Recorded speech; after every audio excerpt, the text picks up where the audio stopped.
From Accra to London,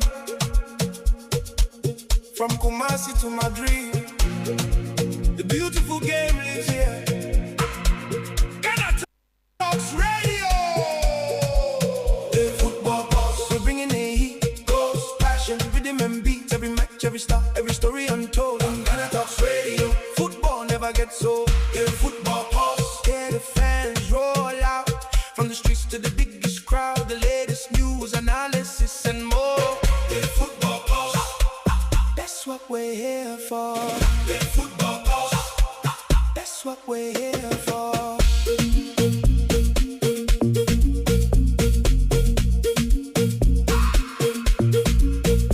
Weekend action, midweek fire, league tables climbing higher. Premier League, La Liga 2, Champions League excitement coming through. Black Star shining, local pride, GPL action nationwide. Transfers, tactics, match day talk. Every football journey, every walk. Who's on top? Who's making moves? Who's got the skill and who's got the groove? Stay tuned, don't miss a play. Football Pulse is here to stay. Football Pulse, we're bringing the heat, goals, passion, rhythm and beats. Every match, every stop, every story untold. On Ghana Talks Radio, football never gets old. Football Pulse, that's what we're here for. Football Pulse, that's what we're here for. From the fans in the stands to the legends of the game. One love, one passion, football is the name.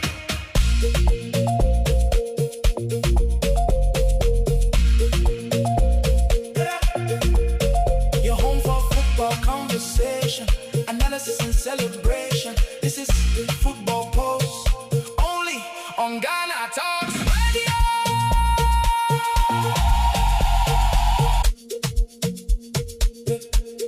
From Accra to London,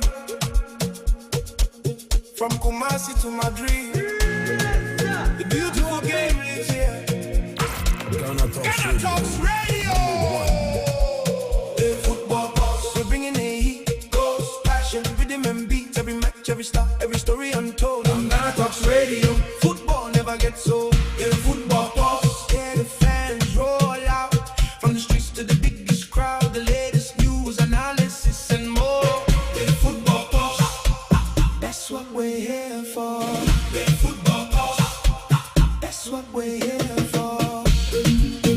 All right, Yemo Bibi Akwaba, Emra Ghana Talks Radio. Mrena so see better na say a good year monsem no ye de abesomo.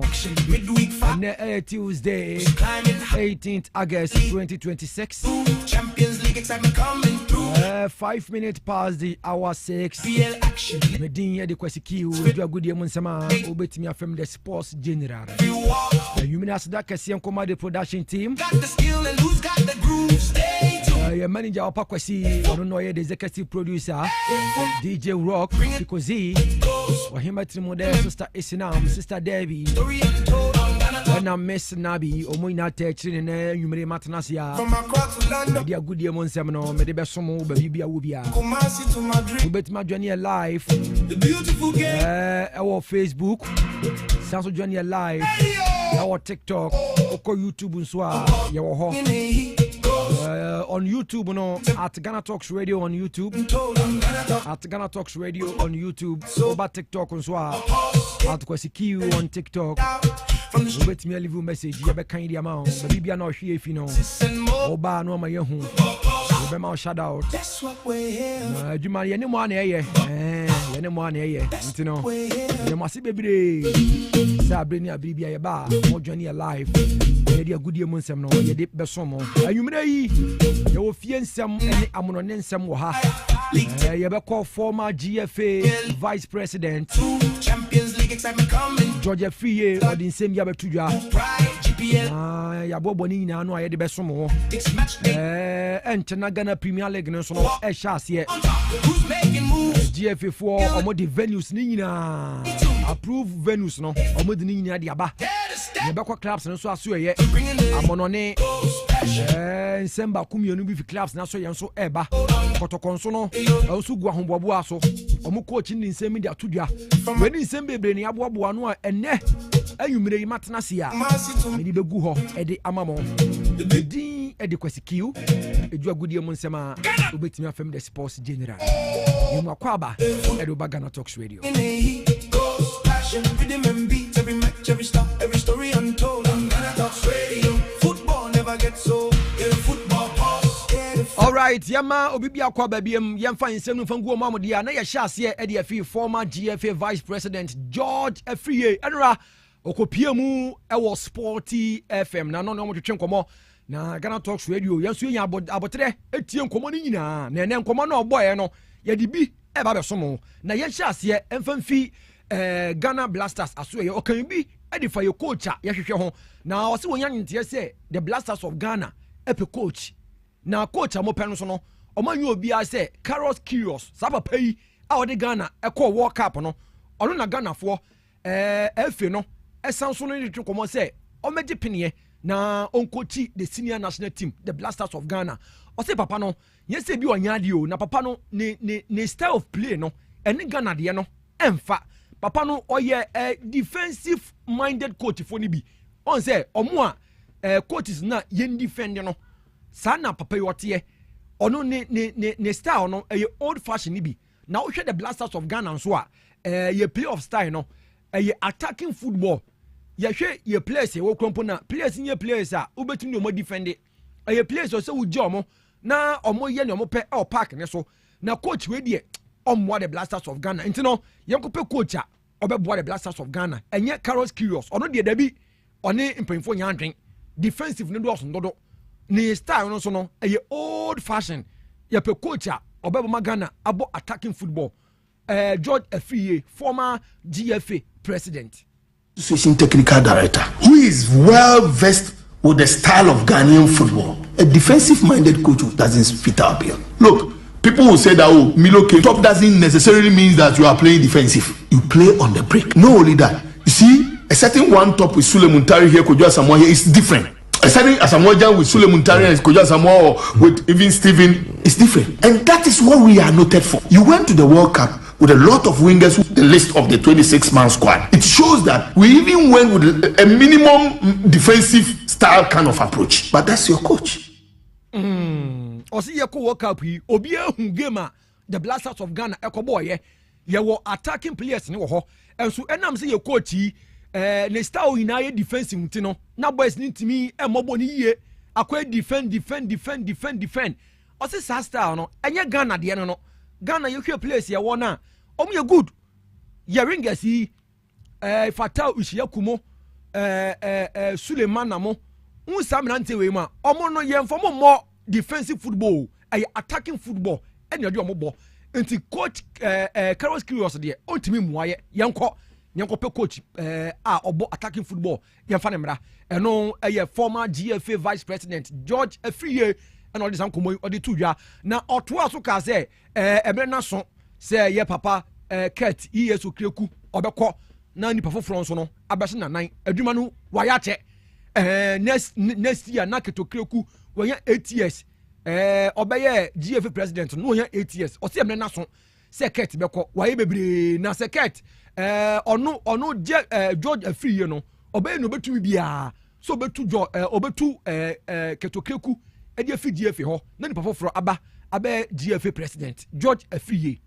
I want to see the leadership of the FA changed, not necessarily George Afriyie. My position is that we've witnessed 8 years of Mr. Ketiyes Okreku's administration. By next year, September, it will be 8 years since he took over. I am saying that Wabeyebi, Berima Beyebi, but new person must emerge to take over the FA. Not necessarily me. Me, I have not taken a decision yet. But I say that whether me or somebody else, new person must take over from the FA.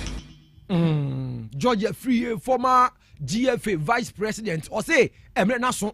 Say Kurt beko na nipa Friday aba adwuma no Kurt aye bebre eye onfanto ho na nipa foforo so no emra next year September na Kurt wanya 8 years e wa konwa ne so ye di ni see so as GFA president no wanya 8 years nti so okọ na nipa foforo so eden oba na onso be GFA president no say ono George Afriyie no oba ni obetumi bia se na be ya obetu Kurt edefi wo na nipa foforo aba okay na yegusu wo GFA vice president George Afriyie aso ye no enu asem ka you say on sportifo no ebon komo bebre o na omisa so bisa no bibi e de fa Ghana Premier League ne ho na ono se si owo akire no say no hu league ni koyie announce league no say no kofu bi ka say league na say no ono omonya adwen George Afriyie former vice president edema Ghana Football Association. People are doing a lot of investment hoping that the league will grow. But trust me, the kind of manipulations that we know here. You see, don't forget, every club owner or club CEO is a friend to somebody. And we discuss and we talk among ourselves. Last season, getting to the end of the league, a lot of things, I put it there. It's there on my face. Sometimes these days I decide to put them on Facebook for people to just post, watch. It's so bad. Football has become some passion for some people, but gradually the interest is dwindling and it's dying. Or see a football in there, yeah, Premier League, no. I say, football is bad. Or see manipulation of football, a Dawson, in Kwafu, invest na on say Premier League near ye. Then so no manipulation need to know football no team fan to my papa and phone for that. To George Afriyie or say Ghana Premier League in there. Or ma say no, masa, or ma say no. Na or no also on Facebook account wa most of the times no nyoma bebe na esisi wo ye league ni mu no odi nyina gu ho na enye kra ye league na asai manipulation doson. Okay na ever since omo disqualify o yanti asemi afan fi ho 2023 ubegina isanke yanto so aba nanka obabeye GFA president oni ketokreku ekwakopere ba ye huni e baaye na omo disqualify o e de na si enti a omo eyi fi race ni mu no say wantimi anko contest as GFA president de na si ye illegal endorsement. Okay, Fifi Bansin owns House of Folk. Fifi Bansin is part of the directors of House of Folk. But Fifi Bansin is not a signatory. If you go to a company, there's those with signatories to ownership. Yeah. In the past, let me tell you, you see, the reason why I've refused to talk about this is that it is like you are going to play a ball with the boys whose father has bought a ball for him and he wants to make sure that if you don't pass him, he will take his ball. That was the position Ket took. But you see, he can. It's fine. I have said it. I went to a club. I know the club owner. The club owner lives in Germany. So I called him. I said, okay, I want you to endorse me. So go to, he's the director of my club. I go to the GFA website, I check directors. Your name is there. Then you sign for me. I submit the document. They say, oh, what they are referring to is those who, the real owners of the club. But that has never been the position of the GFA. Let me tell you what they did. They disqualify Alhaji Akambi. Let me tell you. In trying to disqualify me, let me tell you what they did. They disqualify Alhaji Akambi on the same ground. Alhaji Akambi was contesting for an ESCO member and he got Dr. Tony Obin, a member of the ESCO then and the board chairman of Mediama, to endorse his form. They disqualify him and use the same thing to say that, oh, Dr. Obin is not a signatory to the Mediama registration thing. Few months when the appointment was done, the disqualification was done and everything. He was sworn in as Alhaji Akambi was given a position. Dr. Tony Obi was made the chairman of the league board. You see, we just decided to let go. Also, no, na plot. Omo plot say on be disqualify no. Said the be ya on communicate ESO Kreku enko contest for GFA presidential no. Into no de na plot pa. Omo plot so be na fimu. O ma no contest bi. Okay. Now what can be the fire leg? Now what's the leg yet? Now the BI ya bubble matches na wie no. Now you see referee yo, referees ni yo. Now Edion na be kanfa Ghana Premier League referees no performance no so any and then also no at the leg na GFA former vice president George Afriyie. So but cannot be done here. I can tell you, and if Ket challenge me, they should take all of us to Kisia Jabins, please. I can tell you referees who are FA president's referees. Okay. Former GFA vice president, no, George Afriyie, or see your referees, Bo Ghana ha, or more GFA president, Kertier so Kreku, ni referees.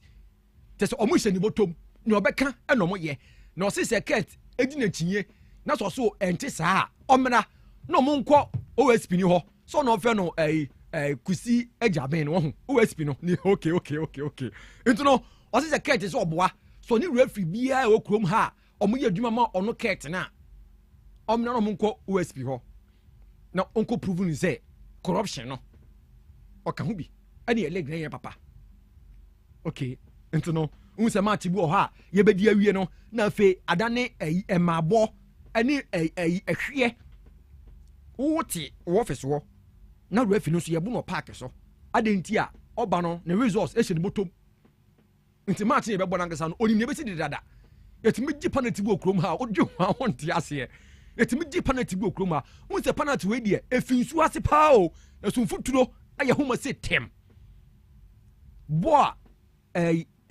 penalty efinsu ase amfuturo aye ho wo bi da oli Ghana Premier League penalty e be gi atia wona ho okay unti yamfa George Afriyie de aninsi no enra eno ne sporty for twenkomo ena yabobi e de ama ono na okasafa Ghana coach ne ho say ono ne style of play no emwa Ghana too defensive dodo ena ne style no so no old na osanso to aso ka say GFA president no 30 years okreku ono George Afriyie no obabibi bia so mema yetu no afi okunya so wadi akuni bi ye next year obenya 8 years oso okọ ni ba foforo eba osanso do tuanim say ye league na nye league na ye bo Ghana kroma no manipulation no edoso pa elma league no etin fantoma papa emfamfura osanso tiachire mu how a omu fa so disqualify no efi GFA election mu 2023 on say okọ contest ye ba omu disqualify no o tiachire mu kireye o wie no the referees do dey so say referees no omode mo no ewofom pa na ket krompon so no esan so referees a omo ye adwuma e de ma no former GFA vice president George Afriyie no de sam komo we e do tudwa e de ma ye no okay ye fina so ye nyenko se hufro mu di a Ghana Premier League no enche ne ba be sha ase 2026-2027 season no enche na e ba be sha ase na enra na GFA venues a omagie atum se betimesi akan e wo ho this season no sports stadiums ahudo okrom ha na GFA for omagie atum se omo na qualify si akan ho no omo de makomako 14 yaba na 14 omagie atum se sia no mamembo so fama one no Aliu Mahama Sports Stadium Tamaledia no Accra Sports Stadium University of Ghana Sports University of Ghana Sports Stadium Legon and Dance Park Bibiani Ehinyachire Sports Arena and also Summer Boy so the no and TNA Sports Stadium or Takwa Hona way for one Imidiama no TNA Sports Stadium Takwa and Nana Fosu Giabo and so Bechem Nana Fosu Giabo Bechem and AAK the second Sports Arena and also Basake and Tuba Astrotef Omaje Hoswatum Golden City Park and also Brekum Golden City Park and also Brekum and Kumase Baba Yara Sports Stadium so no Omaje Hoswatum and Pando Sports Stadium so no Omaje Hoswatum Sansona Nana Buama Dakon the second park and also Kukrantum and also Omaje Atum and Lenkley Sports Stadium and also Boase Omaje Hoswatum into stadiums 14 way and GF na Jatum say Ghana Premier League no ebetime si akan ho ti say wo ye club okrom ha na so wante wo stadium ni din wo mu dia na so kopa new venue obebo omo so stadium no qualify standard ni wo fom ti say wanye ni yi a ye njintum okay into no yemfa nu si yenko kotoko so no egu ahombobo anu so owu kotoko on say enchina Ghana Premier League no eba be sha ase se siaram di venue so yaje atum no me do tudwa edema wona kotoko so no ya ahombobo a se afi no obetu afa ntuma pa edi afura last season nyom ankoyie amfa makuma asasate kotoko otufuna nanom da bi nyom ankoyie kura na kotoko etwefa ne bo na afi omo di new coach edi aba coach ni afa no Eric Tinkler ofi South Africa na wakochi teams akese e Africa ha na kotoko abefa no se afi omekochi omo na kotoko esanso fa no to mapa esanso emfura biem na papa yi one media house ba ko a ewo ni kurom South Africa enu omo ne twetwe komo na komodie ni mu ha no enu bi sa ne se na afi sika sein na kotoko e de ma no onu coach Eric Tinkler no se onfa kwa bonten no ko sani players e family team ni mu no se okay sika no mane de esua ohwe sika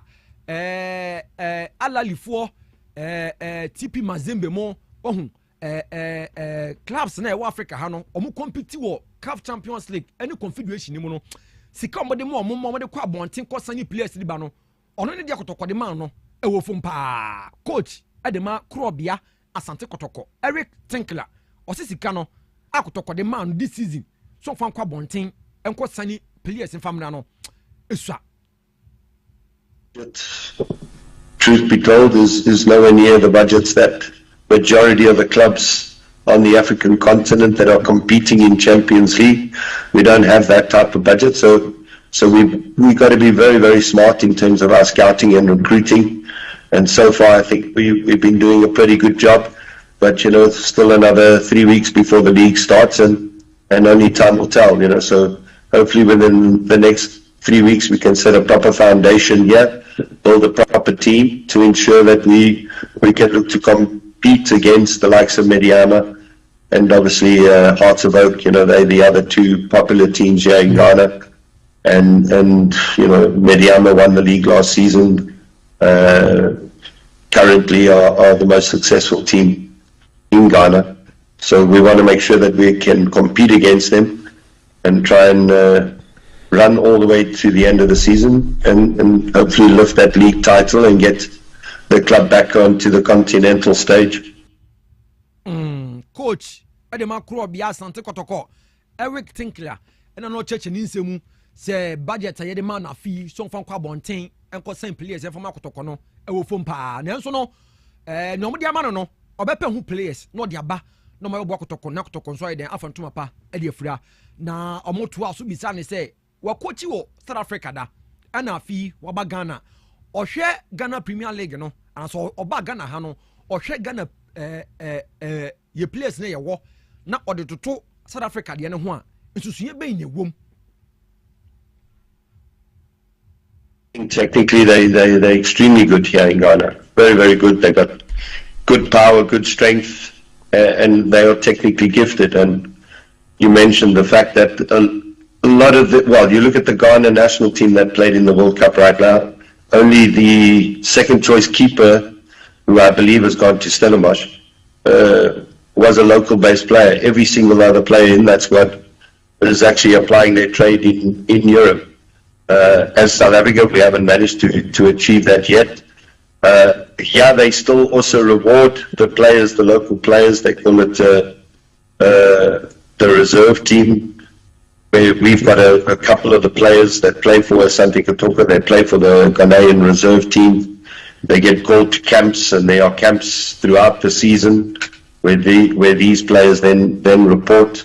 I actually have two players now that are actually not training with me for pre-season. They are actually with the under-23 national team, who are doing a camp and in preparation, obviously, for the upcoming Olympic Games. Coach edema krobia asante kotoko Eric Tinkler ena no cheche ni nsemu no ebisa no se ohwe South Africa players no mo ho no na ode to Ghana ho a susuye be ne wom ena o se Ghana ye wanim pa ye players ni good eba no talent na Ghana players ne wo bi papa na de wan hwe World Cup ni bia na hwe players omo koye South Africa for no omo nye omo tinye into most of their players ni no omo bo South Africa ko mu ha ba Ghana de oba ha players ni bebe na wo amononi o omo amononi na uhwe ha wa omo si omo nyoma na unse Ghana for ni bo papa into no tiachire mu okay anya no kre wasa bon ye ni mo ba se ye be se ye wo tu sie su a wo chance na wanyini ye wo tu sie su na ha wo cha papa ansa na wanyini okay ananso kotoko osi akan yo sem pre-season no also a young boy Kotoko Esiakan on a Heart of Lions and a boy, a Martin Berry, you know, Nakotoko as a Kabakwa, Heart of Lion for Antimianti, Kotoko, the preseason sono, or non sono, a coye, at the man, media man sono, or non sono, Ivory Coast, or Muna Bobo, how to focus on Kroma, Omina Bobo, Sanabaya, season way, no coye, at the Amon, Yamfa, if you say me, now if you come on it, Yankofa Amon Semensono, Yamfa Emerson. I feel so joining I gonna talk to radio meeting at the DJ Q, Yagudia Munsama, Ubetia from the sports general. Ya we have seen media, Yamushi, now for Yankwamon on it, Yankofa Amon Semensono, Yamfa Emerson. Now, Yak Amon India, Yansha, Yamfan Fee, Manchester United, Enra, and United paying for Edinburgh to says, so yeah, club. Now, why Wadrian said, what the offer at the Bromo captain, Bruno Fernandez, no, what if never team Mwakwa, to our dream, who this kind of bar, on Mary Jetty, into money Bruno Tanase. So besan kan contract no omo renew e de ma no na ena no pay no mo de contract bede bode pa kakraka mu ale koto Bruno anim na sika ne wo mu no £500 a week, more than £500 a week, oh, more than £500 a week. Na Bruno sika nim di also the men sign into Bruno offer now United for the man no we reject offer no contract no we renew na aka just a year say we renew contract no na next season ba Abrante no be free agent obe free United free into no contract ye ma Bruno Fernandez no Abrante na reject contract no na sika no mu hwam sika no emu hwam oh sika no dia ted e da ho na ehome toe na so Bruno say sika no onje into no wa reject offer no yan hwe ebi United e so de foforo ato nanim say wan sign dia na next season no and as a next summer no obey free agent e ba nsa dia okọ free United for enya hwe emfamfini ho Benfica for so no omo de 50 million plus 5 million add-ons e dia akọ Bayern Munich so ye omo so mo hia Portugal de hia ye fe no Joao Pahina no Abrante no mo hia no obesi akan emfa emomo na Abrante mpo de oni Benfica for awie on personal terms was sent 4 years e dia momo ntini akan say Bayern Munich for so no ebeji Benfica for omo offer aye 50 million plus 5 million add-ons no omiya di tumpe na Joao Pahina no okosi akan e de amomo last season Abrante no loan e wo Tottenham Hotspur ba loan ko wie no Tottenham for answer no nto ko back to Bayern Munich na visa company akache ne se ni team no hye no oni kwan wo mu nto ko pe team e na Benfica for e di sika ba nti ye hwe se bia ombeje se sika no e de atuma Abrante fe no Thiago Pitach osi akan e de ma Real Madrid na last season no na owo nkolani mu owo mu junior side ho e na Abalowa obaye no okofo ni fi wo mo besi akan e de ma mpanyimfo no na Abrante yi wa sign contract e de ma first team no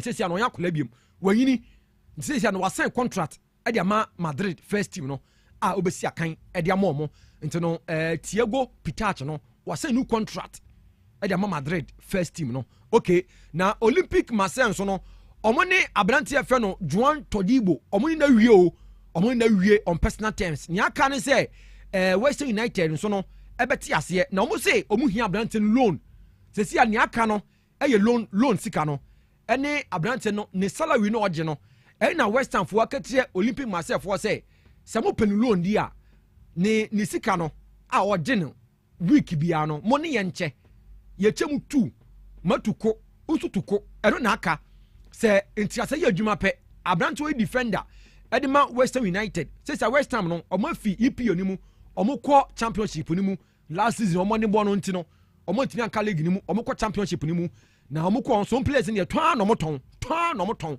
say defender ba ko so wa chire ho ayefe no Joan Todibo no so no Olympic Marseille fo e de offer kọ so mo hia no on loan omo gusu ni omo kasa so mo hia no on loan say loan no eye adwuma dia na Abrante so ekọ Besiktas for so no omo take omo di loan offer e de akọ loan offer with option to buy e de akọ Juventus omo so mo hia Abrante fe no Nicolas Gonzalez Abrante yi wo hwe World Cup ni bia no na otaba mu e de ma Argentina for Abrante na otaba fe no Gonzalez Nicolas Gonzalez na Besiktas for the loan offer plus option to buy the akoma Juventus for na Juve for ka twa mo say ye mo abrante no onka so beko wakachi ese nani je pa e wo Juventus ha ba se wo ba ye mpe loan bia beto no permanently na for the fit team ni mu fa ne ko okay abrante fe no Joey Viman Joey Viman na osina kan e de ma PSV Eindhoven ewo Netherlands se siam no kasei wa join Borussia Dortmund na sika PM no eye 21.5 million euros ene PM into Joey Viman no abrantie efi PSV akọ join Dortmund wa sign 5 years ene de ma Borussia Dortmund ewo Germany na Newcastle United nso no akọ Benfica akọfa ọma abrantie efe no ama Tedic abrantie o defender na omakofa no so mesi akan emfa emomo na sika Newcastle for etua ede ama Benfica no ma fa abrantie fe no ama Tedic no ede fi omaso ye no eye 29.5 million pounds 29.5 million pounds eko euros ma eye 35.9 million euros na abrantie wa sign 5 years contract ede ama Newcastle United no this season who sabrantie bi number jersey number 37 pe na eyonoa ama Tedic oye Benfica for defender oma sane no obesi akan e de amomo na AS Roma so no omo ne Lyon Olympic Lyon omo wie abrante fe no Malik for Fofana no omo ni na wie abrante na tiase personal terms no omo wie ba niaka no eye Lyon fo akachire AS Roma fo ne say abrante no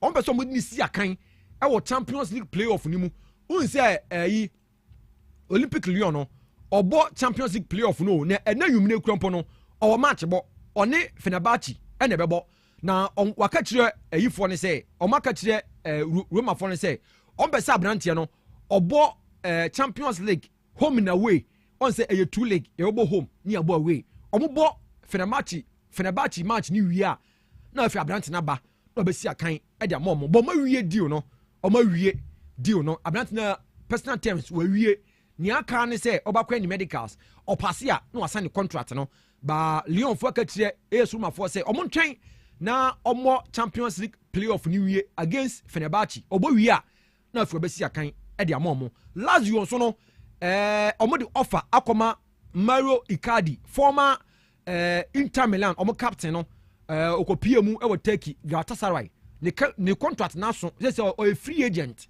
na ofi Italy no and so ofi Serie A ni mu 6 years ni e na abrantie no ofi Serie A ni mu ekopie mu Turkey na Lazio for ed offer koma no so so mra sankofa yanchi uba wachi ba ye Inter na uba Lazio nti omo ne abrantie ne kasa so mesi akan emfa emomo na enche na 2026 Golden Boy award no eba so na ene na Golden Boy for omode rank no omode baaye na rank ne baaye no na abranti ye fe no Pau Kubasi ono di kan se Pau Kubasi awosina kan edema Barcelona omo defender no abranti last season na ne modern bo no eso ni ye pa ye ko World Cup so no yehu ne modern bo oni abranti fe no Emerick Laporte omo no mo bo atiro tare edema Spain etimi kwaje World Cup no into Golden Boy award no ono wo hwedi kan se ne ye awards na abrante no ene ye di awards no bema no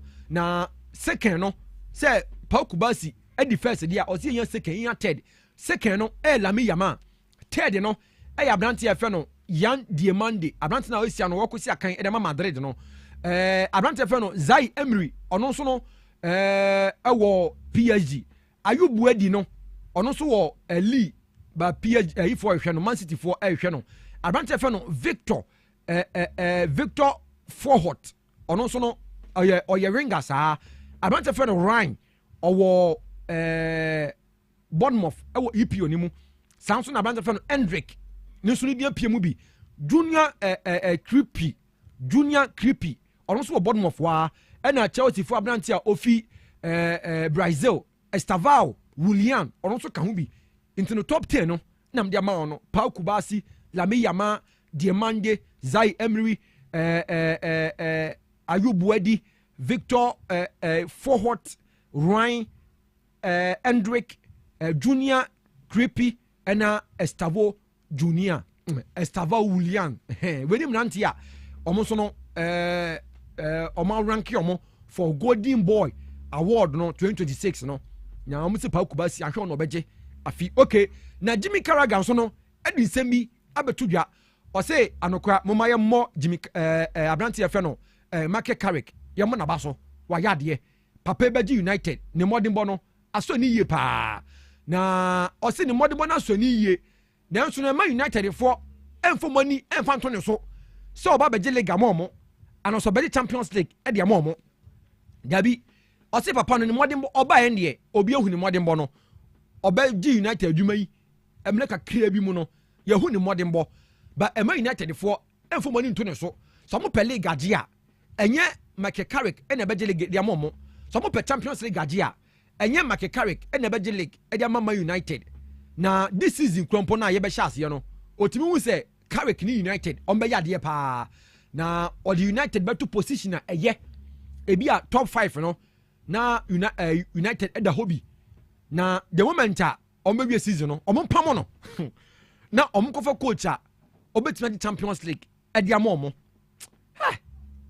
Jimmy Carragher no na no ya obiri papa duma obase e bo no enso bo no so wo mo hute ba ho de hwehwe okọ Liverpool o legend mu a enso na no kasa ya obiri papa duma obase e bo no o se United for munyi ma adwen enfa fi league ne so munyi ma adwen enfa fi Champions League ne so na mo pe coach a obetima je league amamo obetima je Champions League amamo enye Micheal Carrick ne de obeba ne homoden na so league ne de ontimi mfamo nje okay yanko Egypt na coach a ye fe no Hussam Hassan ono no di Egypt ekọ World Cup no na o kai se Egypt for omoni Argentina bo onse na papa bi eye ne nsa bibi sei oye sei tam na Egypt for Argentina for eka omachi no onse na papa bi da touchline ho eye sei oye sei omu coach no ye fe no Hussam Hassan na enra Nyankopon fafi aka papa yi anko wuyo Nyankopon fafi aka papa yi go wuye na ne wo mu nie na papa yi na yiri mu ye mienu na yiri mu eye mienu na omo se okọ Egypt ye fre baby North Coast of Egypt eho e na papa yi one na yiri mu mienu omo akọ holidays na omo hotel baako na omo se twede a ema ba mienu omo di bom no na yiri ni first wife any second wife no ntokwa matuku so tuko na pupo na ntokwa pa na papa yi why na do say okwa pata na okwa ontimi mpata na onya heart attack ya yiri mu mbekunye na papa ko pata ntokwa ni bi say me yiri mu njai but wife stop stop na onya heart attack na kukukum o twahwe ye ene afra ambulance wow na papa yi ye de ko hospital na ye command oxygen ade a na nsu tete no ye timi save no na ene ya wakati lawyer ne say ni first wife na oni na wo miensa no wagya no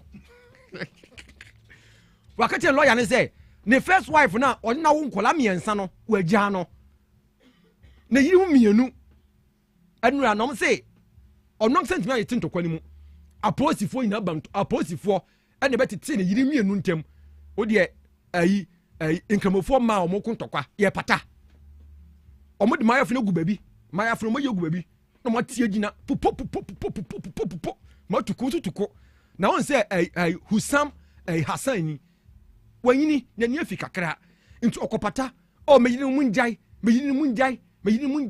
na mo si atemdidie pa no mo di o mo ho atem no ana papa yi ogya hodin na oso na koma na tim nyame amfafi anka papa yi yante asempa be ne papa na kache lawyer say ni first wife na o na wo miensa no oni ogya no o divorce no ase mame no opentokwadodo mame pentokwadodo okay yemfi Egypt aso ye dia yenko Abrante fe no Christopher Nkuku na no sina kan edema AC Milan na AC for the tunanim say afi team na omo hyehye no oni dabre wo mu oni chance wo team ni mu nti no on pe team on chance on pe team na ni agent no ene ne camp for no omo chance ne clubs bi kasa na se siam no ka say omo akohia ne former club RB Leipzig say ho no fi ya oba Chelsea no ena amfa odiko AC Milan se siam no ka say omo ne Leipzig for kasa sa branch no ombe say omo di ne ba ho loan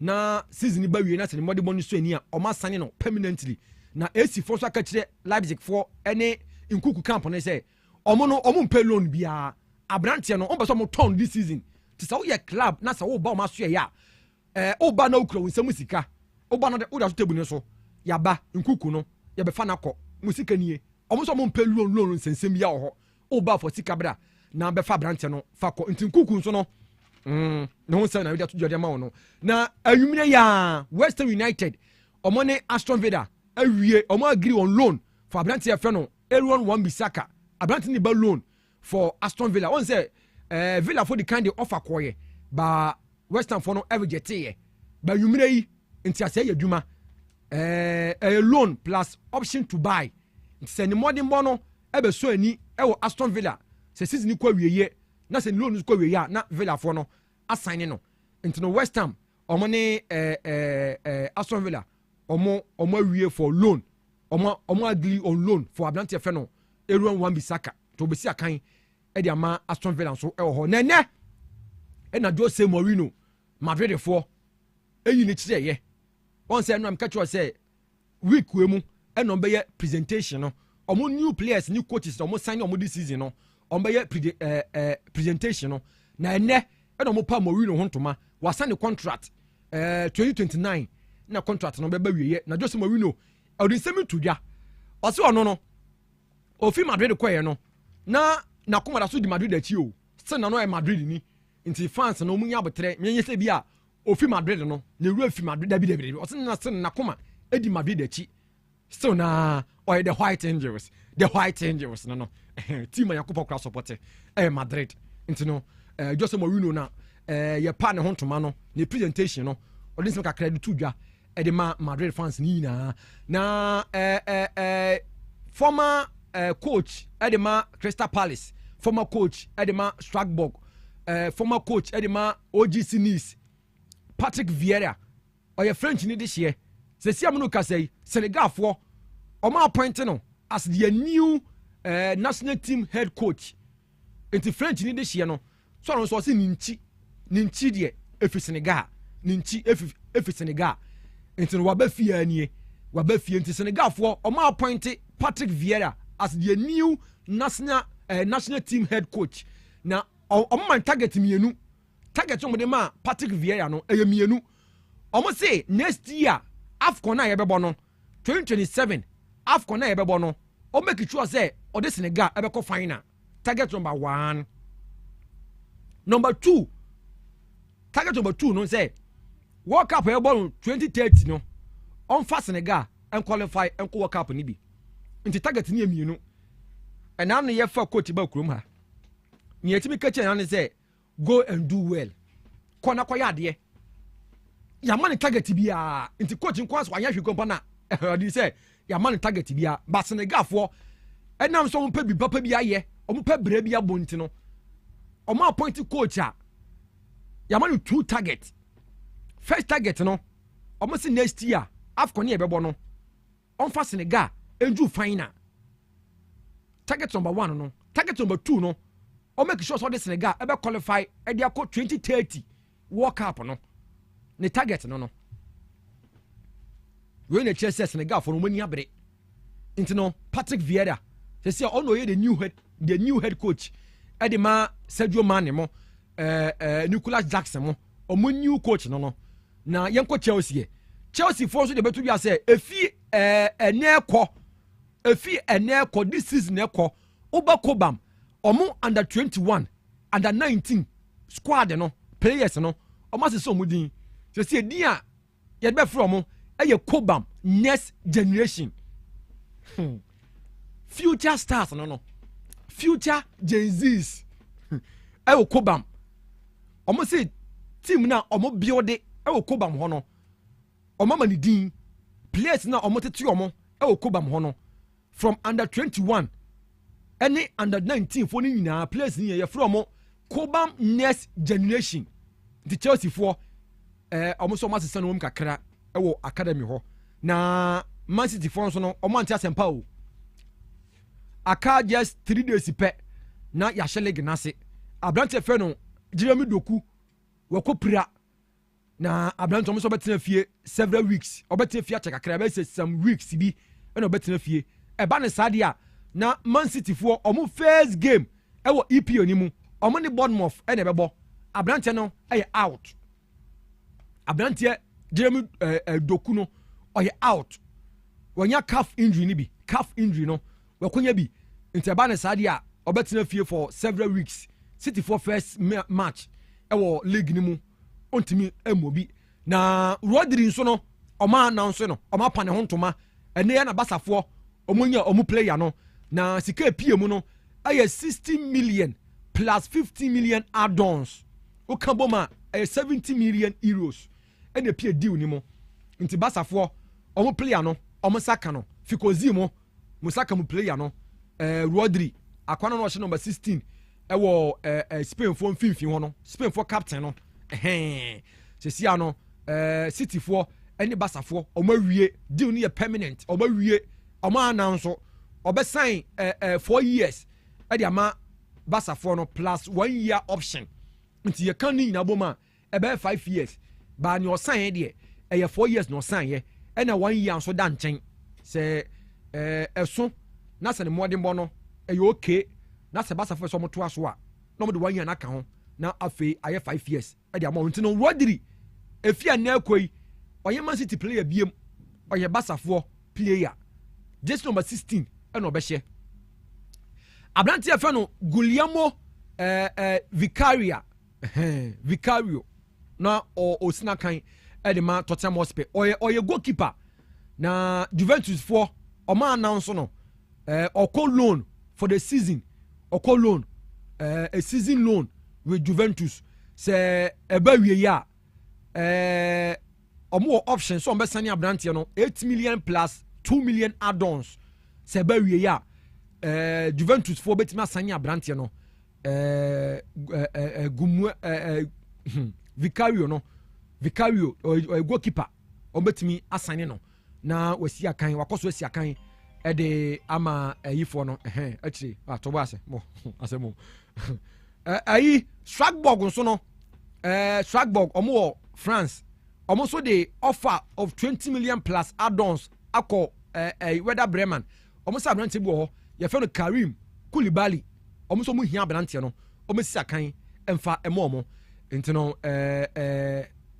Strasbourg for no omo so the offer ne kọ akoma Werder Bremen for so abrante ye fe no Karim Koulibaly no omo hia no nti omo de kọ ye no 20 million plus 20 million plus add-ons and omo de kopie mu ewo Werder Bremen for Germany omaso ye nsam ne dawson yemfansi ya na nyambo ekina ya beto aso de amamo ye de bibia ase asla kese kum bibia mo journey live ewo TikTok ene YouTube ye de mu nyamase medin e de kwasi kiu edu agudie mu nsema ubetimi afem the sports general asla kese enkoma the production team aye manager papa kwasi eda no DJ Rock Fikozi yo ohima timude sister Esinam sister Debbie ena Miss Nabi omunya ta akire ene ayumre yi ye de sports drive no ye de besomo yambo akina 6 pm ye beso atenase ye de agudie mu nsem no abesom makramu nyina ene ayumre yi. From across